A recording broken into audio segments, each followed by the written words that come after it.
আচ্ছা ভাবুন তো একটা ক্লাসের ভিতরে কেন হাতে গোনা কয়েকজন বাচ্চাই ওরা ক্লাসের ভিতরে 1, 2, 3 হয়? কেন ওরাই স্কুলের ভিতরে টপ হয়? কেন হয়? কারণ গিয়ে দেখেন ওদের বাবা-মা ওদেরকে ছোট থেকে সেভাবে গড়ে তুলেছে, সেভাবে ওদের মাইন্ড ডেভেলপমেন্ট, মেধা ডেভেলপমেন্টে সেভাবেই কাজ করেছে।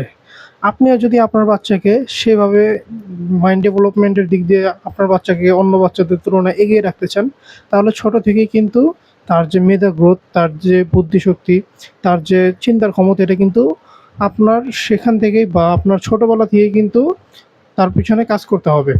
ধরেন আপনার বাচ্চাকে বিভিন্ন শিক্ষণীয় খেলনার মাধ্যমে কিন্তু তাকে আপনি হাতে দিতে পারেন বা শিক্ষণীয় খেলনার মাধ্যমে তাকে আপনি কিন্তু শিক্ষা-দীক্ষা দিতে পারেন। আপনি যেন আপনার বাচ্চাকে প্রাথমিক শিক্ষা খেলার ছলে দিতে পারেন, তার জন্য আমরা একটি প্রাথমিক লার্নিং কম্বো সেট তৈরি করেছি। যেটার ভিতরে কয়েকটি আইটেম আছে এবং শিক্ষণীয় কিছু খেলনা আছে, যেগুলোর মাধ্যমে বাচ্চারা বইয়ে পড়বে, পাশাপাশি শিক্ষণীয় খেলনার মাধ্যমে খেলে তাদের যে শিক্ষা-দীক্ষা সেটাও কিন্তু হবে। সো চলেন ভিতরে কী আছে সেটা একবার দেখে নেই। এটার ভিতরে প্রথমে আছে হচ্ছে একটি পাজল বোর্ড। এটার ভিতরে 1, 2, 3, 4, 5, 6, 7, 8, 9 এই সংখ্যাগুলো দেওয়া আছে। সবগুলো সংখ্যাকে বের করে ফেলে আমার জায়গায় বসাতে হবে। এটা কিন্তু সহজে বসানো যাবে না। অনেক চিন্তা করে প্রতিটা সংখ্যাকে নির্দিষ্ট স্থানের শেপ অনুযায়ী, সিরিয়াল অনুযায়ী বসাতে হবে। এতে করে তার সংখ্যাগুলো শেখা হবে এবং কোন সংখ্যা কোনটার পরে বসবে এগুলো সে ভালোভাবে বুঝবে, অর্থাৎ সংখ্যাগুলো ভালোভাবে শেখা হবে। এরপর আসা হচ্ছে একটি সিলেট। বাচ্চাদের লেখালেখি শুরু করার জন্য সিলেট খুবই প্রয়োজন। কারণ বাচ্চাদেরকে শুরুতেই খাতা কলম বা পেন্সিল দেওয়া যায় না, ছিঁড়ে ফেলে আঁকাআঁকি করে। সিলেট দিলে সুবিধা হচ্ছে কোনো ছিঁড়ার ভয় থাকে না এবং আঁকাআঁকি করলেও বারবার সেটা মুছে ফেলা যাবে।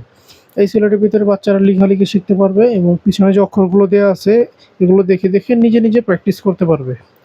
এরপর আসা হচ্ছে একটি জ্ঞান বক্স। এই জ্ঞান বক্সের ভিতরে ছোট অনেকগুলো বই দেওয়া আছে। সাধারণত একটা কমন জিনিস হচ্ছে যে বাচ্চাদের পড়াশোনা ভালো লাগে না। সো বড় বইগুলোই দেখবেন বাচ্চাদের কাছে ভালো লাগে না। বাট আপনি যদি একটু ভিন্নভাবে দেন, যেমন এই বক্সের ভিতরে ছোট অনেকগুলো বই আছে, এগুলো দিলে তার কাছে খেলনা জাতীয় লাগবে, সে খেলতে পড়তে পারবে। এটার ভিতরে সরসরিয়া, এবিসিডি, রাইমস, মজা ছড়া, নাম্বারস, অ্যালফাবেট এই বিষয়গুলো দেওয়া আছে। প্রতিটা বিষয় সে সুন্দরভাবে শিখতে পারবে। আপনি তাকে মুখে সবগুলো শিখাতে পারবেন। সুন্দর যে অক্ষরগুলো আছে, সুন্দর জীবজন্তু, এগুলো দেখে সে পড়তে আরও ইন্টারেস্টেড হবে। শেষে যে মজার ছড়াটি আছে, এটা দেখে যখন সে মজার ছড়া শিখবে আপনার সাথে, যখন আপনার সামনে পাঠ করবে তখন আপনার ভিতরে কিন্তু ভালো লাগা কাজ করবে। এরপরে সবসময় তো পড়বে না, মাঝে খেলাধুলার প্রয়োজন পড়বে। সো খেলাধুলার জন্য আপনি এই শিক্ষণীয় মেজবোর্ডটি দিতে পারেন। এটার ভিতরে সবচাইতে মজার জিনিস হচ্ছে এই বলগুলো দেখতে পাচ্ছেন, আঁকাবাঁকা রাস্তা দিয়ে নিয়ে যেতে হবে।